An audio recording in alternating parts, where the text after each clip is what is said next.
It's been 2 weeks since you've seen our gorgeous faces, and we are here to talk all things Mariners. We've got the MLB All-Star game coming up, we've got the MLB Draft coming up, and we've got the MLB trade deadline coming up. It's all things Mariners today. Little Storm, little Sounders, just at the tail end, just a couple minutes of it. John, anything to say before we hop into it?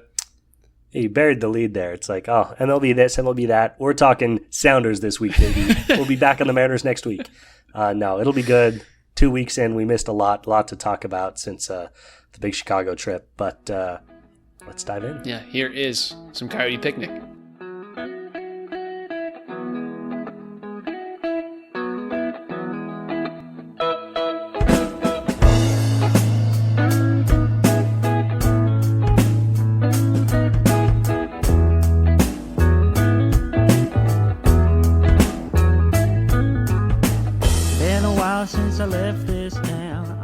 All right, John, we missed last week. It was our fault. We just kind of totally spaced. We couldn't do our normal date because we just had some situations arise, and we just blanked. The day before July 4th, we were celebrating a little too hard, so we have to pack in 2 weeks worth of content into this week, and there's a lot to talk about, right? This weekend, we've got the MLB Draft and the All-Star game. What do you want to talk about first with those two things? Would you rather talk draft, all-star selections? What are you thinking? So much, man. Yeah, we got both those things, and the Mariners have played in 1, 2, 3, 4 basically full series since we last recorded. So a lot to discuss. Let's start where my heart is, and that's the All-Star game. Obviously, we'll have at least 2 cheeks in the game, and they'll be voluptuous. Yes, Cal will be the starting catcher. I was looking at like the player votes, and he won that by a landslide. It was kind of crazy. It was like 850, and the next closest was 210 or something like that. Like the man has won the hearts of the league as well as Mariners fans, which is great to see. And people hate the Yankees, so it's a 1-2 punch. So with that, we've got Julio as a reserve, Munoz as a reserve, and then Brian Wu as a reserve as well. So I always think it's funny. We're like, oh, the Mariners have 4 All-Stars. It's like maybe one of those guys will pitch. Maybe Munoz will come in. But other than that, it's like these guys are just there to hang out, show face, and be, represent the Mariners in that way. And in that sense, a lot of people, we'll start with this. A lot of people are upset that Julio, not upset. They are questioning that Julio is an All-Star, right? He's basically hitting league average OPS wise. He's got, what is it, like 10 to 12 home runs? I don't remember off the top of my head. Julio's got 11 home runs. He's just been kind of an average player. People think that there could have been a better outfielder there. I want you to pick a side. Give me the reason that Julio should be an All-Star or the reason that he shouldn't. Well, honestly, the should argument's a little tougher this year compared to some. But the should is he's amazing, and when he's going, he's one of the best. And it's also the argument of, you see it in the NBA all the time. Guys that have been All-Stars get the All-Star nod. Even, once you are an All-Star, it's the job of the next guy to come and take that from you. And if somebody doesn't come and, deductively take it from you, then it stays with you, So maybe there are guys that had equal years to him or maybe even incrementally better years than him this year, but he's Julio. He's been an All-Star. You have to come and take it from him. And I do think his resume is deserving, especially at its highs of, holding the belt, Yeah. The why he shouldn't have it is easier. He's having a down year. The Mariners have been incredibly up and down over the course of the season, and he has not been the steady hand at the rudder that we would like. Obviously, he's a young guy, but the numbers are just kind of down. His slugging is not what we would expect. It's not what we would have expected 2 years anyway. Maybe this is the new normal, but those are certainly the strong arguments against. Yeah. The other thing is, defensively, he's kind of there. He's the best center fielder in the league, I think, in terms of defense. So you could make the argument that like, oh, okay, this guy, at the very least, he can flash the glove, and he's a solid hitter, right? He's going to always have an OPS at least 700. This is probably his worst season so far. He's got the most most runners left on base in the entire league right now. And he's just, he's not doing Julio things yet. And there was kind of a flash there, I think about a month ago that he was.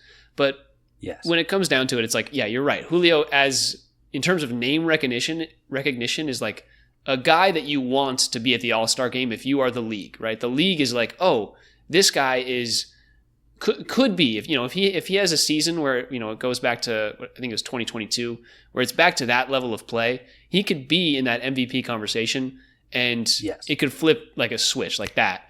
And I think because of that, you always want to have Julio at least as part of the conversation. And so for the league, I get it. Statistically, there are arguments to be made that he shouldn't be. But at the end of the day, the All-Star game is about people coming to see stars and players that they know. And it's, the argument is like Joe Adele, the Angels left fielder or right fielder or whatever it is. It's like guys like that who are having statistically probably better seasons than Julio, but they don't need to be there. It's not like they're providing anything for the Angels or anything for the fans. At the end of the day, Julio is the one that should be there. Correct. I think he's young, he's talented, he's beautiful. He's got beautiful eyes, and he looks great in a pair of baseball pants. Like, these things matter. People's wives and girlfriends are also going to this game, and they deserve a little something too. And that's why we bring Julio. The Mariners, the Mariners with the big dumper and Julio are they're providing for this All-Star game, man. We're doing our part, I'll tell you what. One thing about his defense I have noticed this year, he's certainly in the conversation for best center fielder in the MLB, but I feel like this year, just in the games I've watched, he's honestly kind of pushing a little bit. Like, I think he made so many amazing routine plays early on that he's been trying to make some crazy plays and missing them. He had a couple of those against the Cubs that we saw live, mistakes from Julio. And then just in this Yankees game I was watching tonight, he had another play. He was just trying to get under a ball. He probably just should have let bounce and play off the ground, and instead, it got under his glove and went 10 feet behind him, and the runner really should have scored if he was paying more attention. So stuff like that, where it's like, we all know how good Julio is back in center field, but there have been, even in that department, more mistakes than I've been used to with him. Yeah, I mean, you look at it statistically, right? The Yankees game today, they were showing some stats. They were like, hey, he's had 2 errors in the last 2 days, like in this Yankees series. The rest of the season, he hadn't had an error yet. And it's so like, you're talking about the Cubs series. It's like, yeah, the wind kind of made we were there. The wind kind of made those tough, sure. But he does have kind of the showiness of like, oh, I'm going to make this tough for myself. Granted, he's Julio. He's got great jumps. So sometimes he's overplaying. Sometimes it's kind of a toss-up. But he's covering ground usually. It's just recently, I think it was probably the rain with the Yankees series. We'll see how that shapes up. But either way, it's been horrible stadium. It's been a weird year for Julio. Let's talk a little bit of Brian Wu, a little bit of Andres Munoz. I think Munoz definitely deserves this. I don't know if he'll pitch. Maybe he gets the 8th inning. Maybe he gets the 7th. I don't really remember how they split up starters versus relievers when it comes to the All-Star game. But Munoz definitely deserves it. There's, in terms of ERA, in terms of just how he's pitched this season, like the first 2-3 months of the season, he was probably the best reliever in all of Major League Baseball. And then recently, he hasn't pitched that much. They've kind of been letting him rest so he can really show off the All-Star game if he ever pitches. I like that he's there. I think Brian Wu, of our pitchers, is probably the one that deserves it the most, right? We've been talking about how he's the ace of the staff.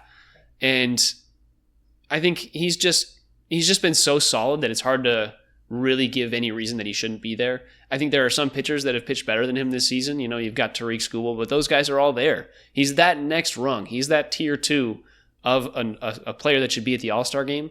So I like him being there too. I'm not upset about anybody really besides Julio, and that's the debate that we really needed to have. Yeah. With Munoz being a reserve doesn't really matter. I mean, he's got all the accolades. He has the respect. I think there's a relative consensus that if he isn't the best closer in baseball, then he's the second best. So, I'm not worried about him getting the respect that he deserves. For Wu, I'm a little more bummed because he's the guy, and he still made it as a reserve, but he's been so good this year, man. He's been really, really special. And he is a guy that, due to potential injury and other things, I hope we see him at this level for years to come, but I'm just not sure. So this was kind of, I think, his best chance, I think, to get an All-Star. And yeah, he gets the star, but I would have liked to see him get it in full, not just a reserve. Yeah, I think the last month or so, he just hasn't been as dominant as he was early. So that's probably why he kind of fell off because, most of the voting happened over the last month. So just, a couple blow-ups, things like that have happened, and he's just got to kind of recover in terms of the perception of him, I guess, in that regard. So I like what he's done this season. I think injury-wise, I really hope he stays healthy. The Mariners don't push him too hard. But let's talk a little bit about just this Mariners team, I guess. We've talked about all the All-Stars. Let's talk about this Mariners team and what it is, right? Let's talk Brian Wu being the pitcher that he is, but our pitching in general has kind of fallen off. Like, Brian Wu's been good, but everybody else has been kind of crap. Emerson Hancock got sent down. We had to call up Logan Evans, who just gave up 6 runs, I believe, to the Yankees. It's been I hate to say it, but it's been kind of a shit show for our pitching. And it sucks because I'm like, do the Mariners have to go seek out pitching at the trade deadline? What can this team do when it comes to preventing runs? Like, it's kind of been the starters. They haven't been able to go deep into games. Our bullpen's been worn down. I don't know. I want to let you go, but I just had to get some thoughts out there first.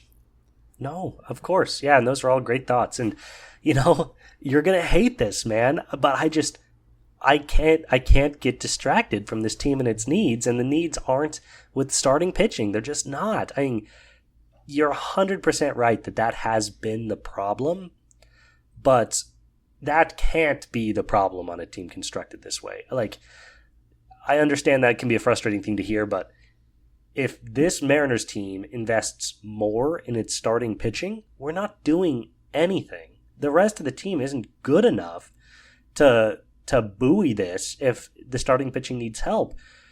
We need the starting pitching to get back to form, and then we need help in other areas. We need help with relief pitching. We need help with the bats. But, yeah, it's kind of like, if somebody's riding a unicycle down the street and they're worried about one wheel going deflated, it's like, well, okay, well, if that wheel is deflated, then we're just out of luck, then I guess we're gonna have to walk the rest of the way. But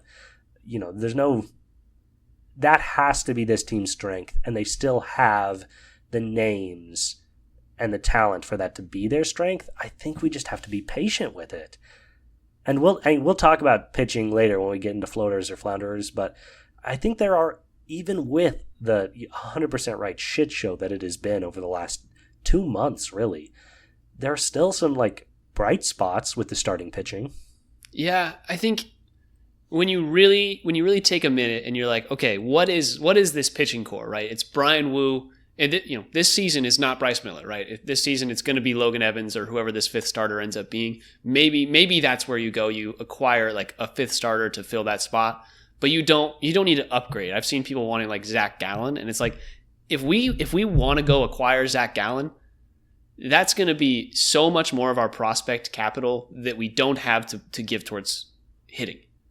At the end of the day, that's what this team needs. You're 100% right. But you look at this, you got Brian Wu, Luis Castillo, George Kirby, Logan Gilbert, those 4, those should be wins in 60 to 70% of your games that they're pitching in, right? Yes. Theoretically, those guys should be performing. And when you look at just their stats, I'm going to give you ERAs. ERA is not a catch-all, but Brian Wu, ERA of 2.77. Luis Castillo, ERA of 3.31. Gilbert, 3.88. George Kirby, 4.22.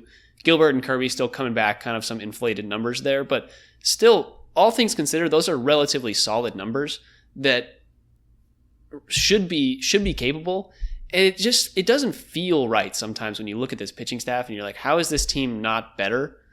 But they're really, I need to do some math here, but they've won 48 of their 92 games, and that feels a lot like 54%, and really what Jerry DiPoto is going for, which sucks to think about. It sucks that it's like, we feel like we're on the precipice of some sort of greatness, and we just can't get there, and it's just we need everything to kind of coalesce at once, because sometimes it's Cal having a great day. Sometimes the pitchers will have a great day. They'll give up 0 runs and it'll be a Pirates-like sweep where we just don't allow a run. Or we'll go up against the Yankees and we'll give up 10 and 9 runs respectively in the first 2 games of a series. And it's I just want something to coalesce like it did early in the season. That's the feeling that I'm missing right now. And it's just so inconsistent from this Mariners team. It's just, they've been impossible to count on in any, other than Cal, they've been impossible to count on in any real way. I mean, that Pirates series was crazy. We gave up 0 runs in 3 games. We won 2 of the 3 scoring a single run, which is classic Mariners bullshit. And then we give up 19 runs in the next 2 games. And obviously, the Yankees and the Pirates' offenses are miles apart, but that's crazy. We haven't been able to really rely on our offense. Yeah, we scored 2 runs in the last 2 games against the Pirates, which, other than Skeens, it's not like they've got great pitching. And then our pitching gave up 19 in the next 2. It's just, they've been incredibly frustrating to get a read on. It's like the Yankees, we know what the Yankees are. Their pitching is in and out, and their offense is there every day. And, that's who they are. In terms of results, I don't know who the Mariners team is. I know what they're supposed to be. They're supposed to be otherworldly starting pitching and trying to cobble together enough offense to win games, but that just has not been the consistent story of this season. There have been large stretches of this season where our offense is carrying us. Yeah, So what are we? You know who I would hate to be right now? You know who I would absolutely despise, the life of? Is Dan Wilson. It would be so awful. It would be so awful to be Dan Wilson right now, being like, what is happening? The Mariners went into a game delay, but had to keep pitching with Logan Gilbert. It was just that was brutal. It's mind-boggling, kind of what he's had to deal with when it comes to the injuries, when it comes to the bullpen, not even inconsistencies, but just who is on this roster, how they're using them. Trent Thornton was expected to be way better than he has been, and then he's kind of recently turned it on a little bit. Gabe Spire's been awesome, but they only want to use him against left-handed hitters. It's it being Dan Wilson and being the guy that I know Dan Wilson is, which is the old school Mariners baseball player, where he's just let these guys go out and cook, and then getting told who's got to come out in the fifth inning? That's going to be Logan Gilbert. That's going to be George Kirby. These guys who want to go 6-7 innings every single time. He's got to be the one to tell them, nah, we're going to go to Edward Bizardo for this inning here and just let him cook. It's just, I'm sure it would be so frustrating. And I think something could come from the consistency of letting these guys go a little deeper in games. I think you could kind of see a fall off when it comes to these pitchers going through that third time through the lineup. But at the same time, you kind of need them to get up to par, because eventually they're just not going to be ready. Their elasticity of their arm in terms of lengthening them in games, it needs to come at some point. And it feels like that hasn't been able to happen. Luis Castillo had his best start of the season a couple starts ago, went 7 innings of shutout ball. And I feel like that's what we could see from these guys if we just gave them a little bit more leash to work with, lengthen those arms, because I know they're coming back from injury. It's just weird. Yeah, and it is just a tough spot, because whose arm are you going to lengthen in the moment? And you're right, but it's Luis Castillo, who's an older pitcher that relies on his fastball. Maybe he's not the guy to stretch. It's Brian Wu, a guy who's been an all-star caliber pitcher, but has dealt with injury concerns over the first 3 years of his career. That's the guy you want to test, your ace. It's okay, maybe we'll be careful there. And then Kirby and Gilbert are both coming back from injury. Bryce Miller would be a great guy to test. He's out for the season with an injury. So it's just, I don't know who that, you're right, but I don't know who the guy is. It'll be Gilbert and Kirby in a couple of months here. But it's been 5 innings really. 7 if they're immaculate. They've been careful with these guys. And, I got to say, we're right there in the wild card. The world's not falling down around our ears, so I can't say that it's time to take a hard left turn and pivot. But that's kind of to the point, too, of we need our pitching to be better, but we can't hurry them along. Kirby is just rounding into form. We'll talk about him. Gilbert is not there yet.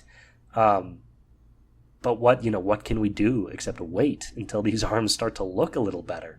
Because I will say Castillo and Wu are not guys I want to stretch. I want to get 5 or 6 awesome innings from those guys, and then I want them off the field, resting up for the next start. Because they're too important to this team, and I don't trust their arms to hold up with 8 innings of consistent work. I think that's a really good point that I think a lot of people are probably missing, is this Mariners front office, the people that are dealing with these players on a daily basis are like, hey, we would love for you guys to go 7 innings. The problem is if you go that extra 7 innings every single time, that's an extra 15 innings over, half the year that you are putting your arm in a much worse scenario when it comes to, just stress on it. That extra inning is pitches 90 to 105. You don't want to deal with that if you're the Mariners having to deal with another injury, another setback from one of these guys who's been so consistent. And they really are putting a lot of that weight that's coming from those decisions on the bullpen, which sucks for the bullpen. Like, they've been doing relatively good, all things considered, but you can see where the flaws kind of come through against good teams like the Yankees who can exploit been a lot of pressure. Yeah, totally. So I like what that discussion was when it comes to this pitching staff. Do you want to jump a little bit into hitting, or should we just do floaters and flounderers when it comes to hitting? Because I feel like the hitting's actually been pretty exciting recently. Yeah, it's been up and down is what it's been. But it has been relatively exciting. Let's do floaters or flounderers. That's always fun. Okay. I want you to go first. I want our boy to go last. I want our big special boy to go last. Yeah, he is our big special boy. Fair enough. All right. With my first pick, I'm taking Mr. Old Standard himself, having a bounce back month. And that is none other than Jorge Polanco. The great one has returned. Obviously, he started the season like an absolute bat out of hell, but he had a really, really tough May, batting 139 in the month of May, 222 in the month of June. So those were the doldrums of the Jorge Polanco season. After 422 in April, Jesus. But he's back. He's back in a big way. 292 in the month of July. His consistency is up. He's got 2 home runs over that stretch, including today, a big one against the Yankees, even though they didn't pull it out. He's got 7 hits, including 6 in his last 5 outings. He's been really good in July, and the offense has needed the boost, with some other guys falling back a little bit and with the pitching being spastic, to say the least. But I just wanted to shout him out. He was everybody's hot item the first couple months of the season, and he's kind of, he disappeared for a middle stretch there, but I appreciate seeing him back. He's back over 250 in terms of his average, which I love to see, and racking up a little more power than I would have necessarily expected. Yeah, I think the real thing is when you look at Jorge Polanco's stats is like his expected batting average is 286. Like his BABIP luck has been unfortunate. And I'm sure that a lot of that probably happened during the last couple of months where his average dropped because before that he was hitting 350 and having a crazy season. I think he's doing what we would expect a professional hitter to do, right? He came in hot, had a cold month or two, and is now finding his adjustments, right? He's figuring out what the pitchers are seeing, and he's adjusting in real time, and we're seeing his average climb back up. I think we talk about it a lot, and I don't hear a lot of people kind of talk about how, with the length of a baseball season, that is how it goes, right? Hitters get adjusted to, and that's something that Julio has not been able to do, which is why it's so frustrating watching Julio play. But it's like Jorge Polanco is the epitome of, hey, I'm going to have my ups and downs because that's just how baseball is. That's how this works. And that's a professional hitter, right? He's figured out how to attack what pitchers are throwing to him recently. So really, really a nice little bounce back month for him. I agree. Yeah. And if you get on Baseball Reference or ESPN or Savant or any of these pages, look at his season this year compared to his 2023 season. They are remarkably similar. He's gonna crush the at-bats in 2023. He's already very close to matching his numbers in 2023, but the numbers are crazy. He had 14 home runs in 2023. He has 13 this year. 255 in 2023. He's batting 252 this year. 454 slugging in 2023. He's at 456 this year. It's just an absolute repeat of that season, it's funny. That's what we were expecting. Yeah, this is the player that we wanted in that trade. Correct. He's literally having that exact season, and we were so horrified last year by his numbers dipping, and he's right back to where he was. This is what we expected. This is what we wanted. Welcome to Seattle, Jorge Polanco. You're not a 400 hitter. No, nor are you a 200 hitter. You're right where we need you to be. Yeah, this is the kind of guy where you put him in that 5-6 spot, and you're like, that is a comfortable position to have a Jorge Polanco hitting in your order in. So yeah, that is A-okay. Yeah, I'm okay with that one. All right, I am going to take with my first pick a guy who I gave a little smack to a couple weeks ago on our last pod, and that is Mr. Calzone himself, Dominic Canzone, the Italian. He's hitting 284, 310 on base, 543 slugging. The guy is just, what I said the last time we talked about him was, don't expect these numbers to remain constant. Like, this is not who this guy is. And what can I say except in July he's hitting 316 with a 526 slugging for an OPS of 842. It's like the guy is performing at every level that we've asked him to, and he has some tough at bats, right? He chases a lot. He has strikeouts that are pretty ugly, all things considered. But the guy puts the ball in play. That's why his strikeout percentage is so low. He just doesn't walk. He like the entire month of July, you look at his batting average and you look at his on base, they're the same because he doesn't walk. And when he's doing what he's doing, if he can produce at this level consistently, you got to give it to the guy. Like, he's producing with power and he's getting on base at a reasonable enough clip that you're not worried about his walk rate because he's squaring up the ball. He's hitting with slugging and doing all the things right. Yeah. And last year was his walk year. Last year his on base was 75 full points higher than his average because they were like, hey man, just take more pitches. That's not him. That's not this guy. They let him off the leash. His OBP is like 16 points higher than his average. But he's out there swinging. And you know what I'll say? 284 on the year. Obviously still pretty fresh. None of his savant numbers are even official because he hasn't qualified minimum at-bats yet.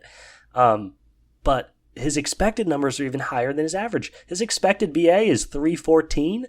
That's, 30 full points higher than his current average? His expected slugging is 587. This guy is gripping and ripping. It's hard not to see this as a first month of the season Jorge Polanco style outburst. But sometimes you just got to sit back and enjoy it. Yeah. He has been so fun to watch this last month.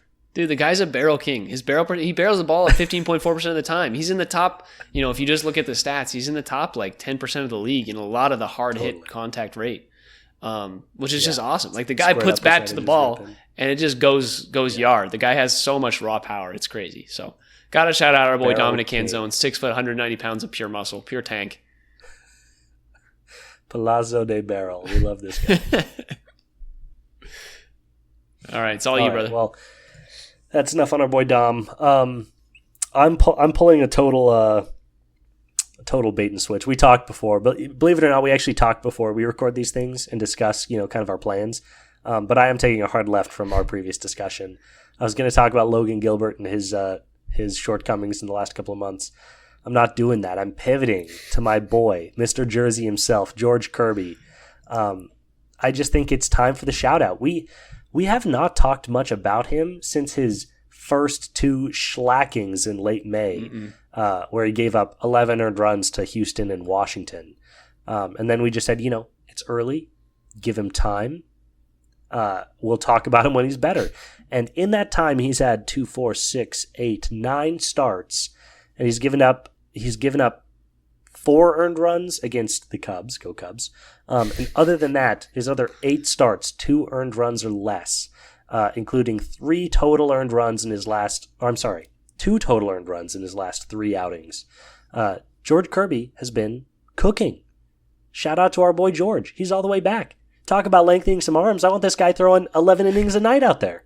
Yeah, I mean, you look at his game logs, and actually what we were saying is like, yeah, he's been getting cut off at 5, and then recently he's kind of creeping up towards 6, and more, I think they're giving him that leash. Granted, he pitched against the Minnesota Twins, the Kansas City Royals, and the Pittsburgh Pirates, who are not great teams, but... Close your goddamn mouth. Yeah, it's been okay. Level of competition's been low, but what can he do? But at the same time, perfect opportunity. It's the perfect opportunity to do that. His whips crept down all the way to 1.1. It was at 1.91 after the first start of the season. His ERA was at 11 for the month of May. After coming after that injury, it's at 4.2 right now. Like these are good numbers, good things to see from Kirby. And really, the more you look at it, the more you see what he's doing. You realize that like. He was kind of walking a lot of people early. He's calmed that down completely, right? Base on ball percentage at 4.5 is perfect for George Kirby. Yeah. We want him to be a little wild, but not percentile. Yeah, we want him to be a little wild, but not too wild, or not too unwild, I guess, so that people are just like, oh, this is going to be a strike. Striking out 25% of the batters he's facing. That's better. That's his best strikeout percentage ever. It's all things are pointing to good things from George Kirby right now, which is really good to see. Yeah, and could not come at a better time. It's just about right. He's had, what is it? No, that's 7. What are his starts on the year? 9. He's had 9 starts so far on the year, and his last 3 have been excellent. So 6 starts to get ramped up. That seems appropriate. Yeah, his distribution is great. His four-seamer is picking up some speed. That slider is just disgusting.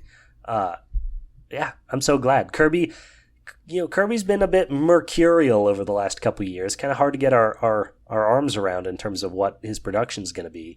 But when he's cooking, he's still one of my favorites to watch. He's not the specimen that Gilbert is, nor is he the tactician that Wu is. But what he does have is some great movement. Yeah, there's a reason the only Mariners jersey I own has Kirby written on the back. And it's not just because that's the best Smash character, okay? All right, it's time. I'm going to do it. I'm going to discuss the biggest floater for the Mariners over the last 2 weeks. And I think everybody who's been listening to this podcast, if you're tuned into this podcast, you are way too deep in the Mariners circle, and you know who this guy is. It is Randy Arozarena. For a guy who started the season hitting basically 220 to 225, his average in general has shot up to 250 almost. His slugging in the month of July is 793. His slugging is 793. He's got an OPS of over 1,000. He's got his batting average is 276. His on base is 290. Guy doesn't walk, Jesus. But Randy has just been hitting the crap out of the ball. 5 home runs in I think you were saying in his last 8 games. He had 2 against the Royals in that Royals series, right? He had 4 home runs alone. The guy is just like on the teariest of all tears. And he had another home run today against the Yankees. It's just been great to see him really turn it on when honestly Cal slowed down a bit. Julio hasn't been producing. It's like, who's going to start hitting for this team? And it's like, okay, Randy Arozarena out of the blue has just gone, hey, I'm going to hit balls to right center and right field, and they're going to go outside of the park. Like, that's just how it's working out for him. Opposite field power, which is something that we really haven't seen a ton from Randy. He's been more of a doubles guy. So it's been exciting to watch him hit for power in a real way over the last little stretch. Yeah, and that's what he was at his best in Tampa Bay. He was hitting 30 home runs for them. He did it for a couple of years and then kind of dropped off, and then we acquired him. But 15 home runs on the year. I expect him to creep towards the 30 mark by the end of the season. And that's been just a huge addition for the team, is him generating a little more, extra base power with his swings. You were talking about, obviously, his slugging in the month is unconscious. He's hitting almost 300 over the last 2 months combined. But he's also, he's a great walk guy. On the season, his on base is 110 points higher than his average. That's how good of a walk guy he's been. 73rd percentile in the MLB in terms of walk rate. This last month, he's just given up on all of that. And you know what? There's nothing I love more than a guy like Randy or JP, or a guy that is great at taking walks when he knows he's hot and he says, fuck that, and just starts ripping. It's amazing. Because, Julio, when Julio says, F it and starts just swinging wild, I'm worried. It's like, okay, this guy's not going to tell when pitchers start correcting, but I trust Randy. I trust JP. I trust some of these guys to take their shots and know when to pull it back. And it's been fun seeing Randy just uncork and let loose. One last thing. There's nobody that loves doing this more than Randy. Every single game, he'll take one of the biggest chops you've ever seen in a baseball. All he wants to do is hit dingers. He's just, he's not built to hit 50 of them. So anytime he gets hot like this, it's very energizing for him and for everyone.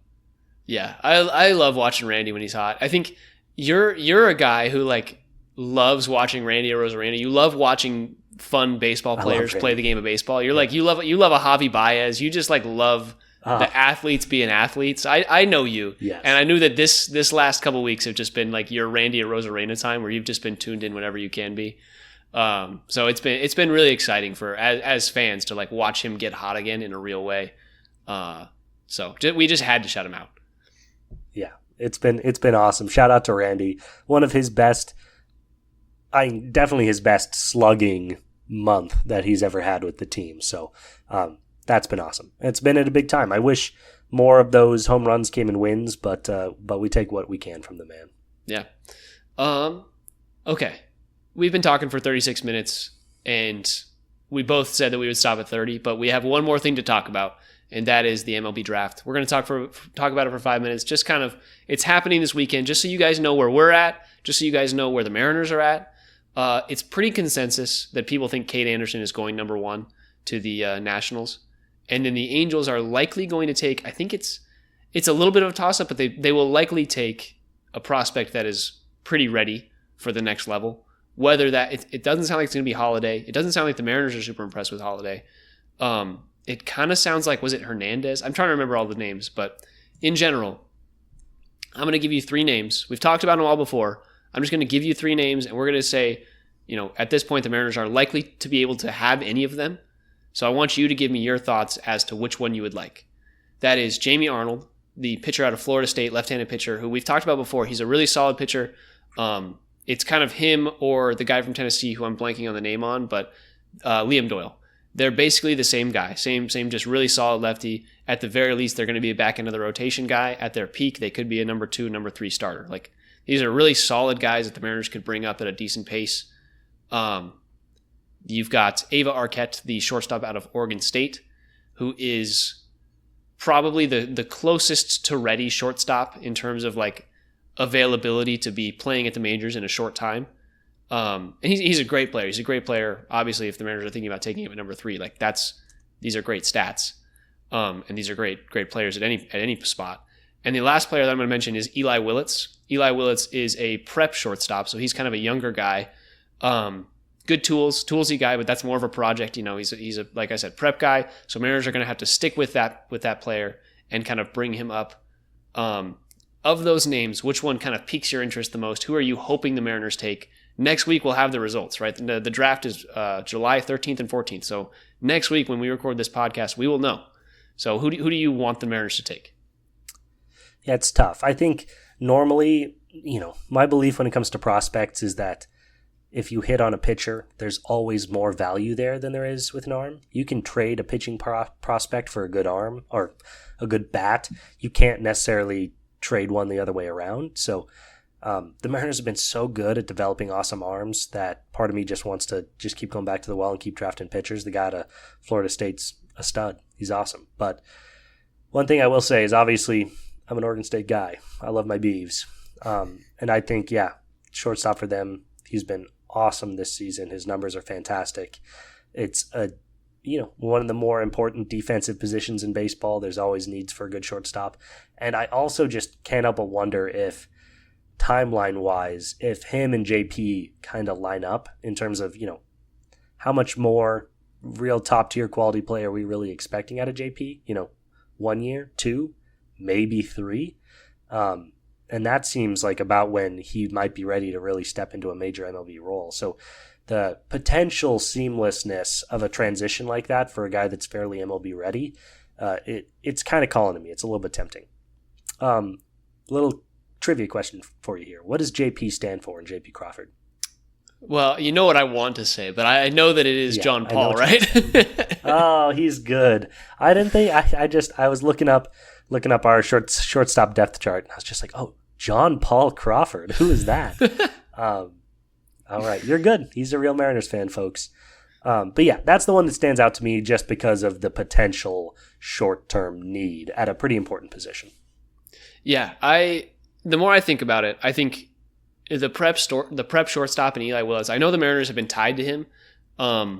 There's just not a lot there for me that really piques my interest when it comes to, we have Feldman Stelliston, the international signing that is, I think, 16, 17 now. He's playing in low A ball in what was Modesto. I think Modesto moved actually recently, but he's playing in low A ball. He's kind of the guy after whatever guy is next, right? Feldman Stelliston is going to be great whenever he makes it to the major leagues, but there's going to have to be a bridge between JP and Feldman, right? That's a 14-year age gap at this point. It's like we're going to need to have somebody in there between those two times.